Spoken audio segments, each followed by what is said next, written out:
Over the coming weeks, the president has a full plate. His attention will be divided amongst the healthcare debate, the UN climate conference in Copenhagen, and his trip to Norway to accept the Nobel Peace Prize. To discuss this week's Washington headlines, we're joined by David Marks, senior editor from Politico. Hi, David. Good morning. Hey, good morning. Good to be with you. So we just heard Joel Brown reporting about abortions as part of the healthcare debate. There's also the public option. Those seem to be the two sticking points. What is the legislation in the Senate going to have to look like for it to get passed? It's still really a moving target right now. These are two very difficult hurdles to overcome.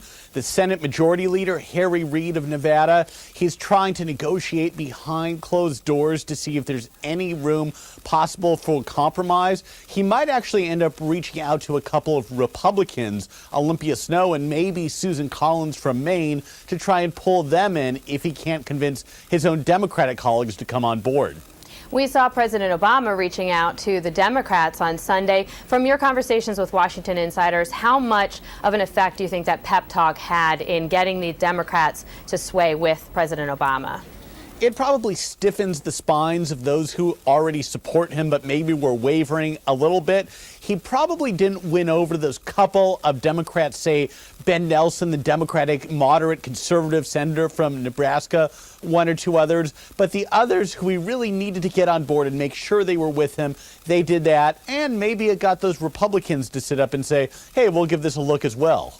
The senators have a new idea they've been talking about national nonprofit insurance plans. Explain to us how that would work and how easily you think that idea is going to pass.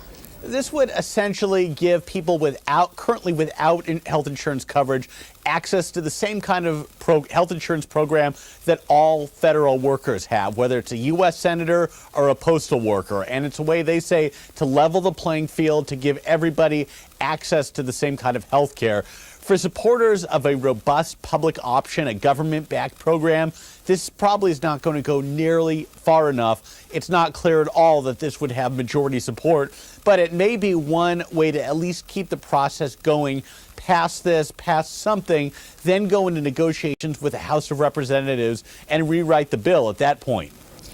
David, let's turn now to the climate conference. The EPA is saying that something that I think many of us have had a hunch about already, that greenhouse gases are bad for your health. But now President Obama has that arsenal under his belt. What can he do? Because I understand he can act without Congress to change greenhouse gas emissions. Absolutely. This gives the president the ability to go around the U.S. Senate, which would otherwise have had to ratify a treaty, and that would have been very difficult to get two-thirds majority support. This allows the president to, one, take action unilaterally and declare the changes in federal law. It also allows his team at Copenhagen to be able to say, listen, we're doing something on this. We don't even need to wait for the rest of the world. We're taking action on our own, hoping that spurs other countries onto action. All right. David Marks, senior editor from Politico. David, thanks. Thank you.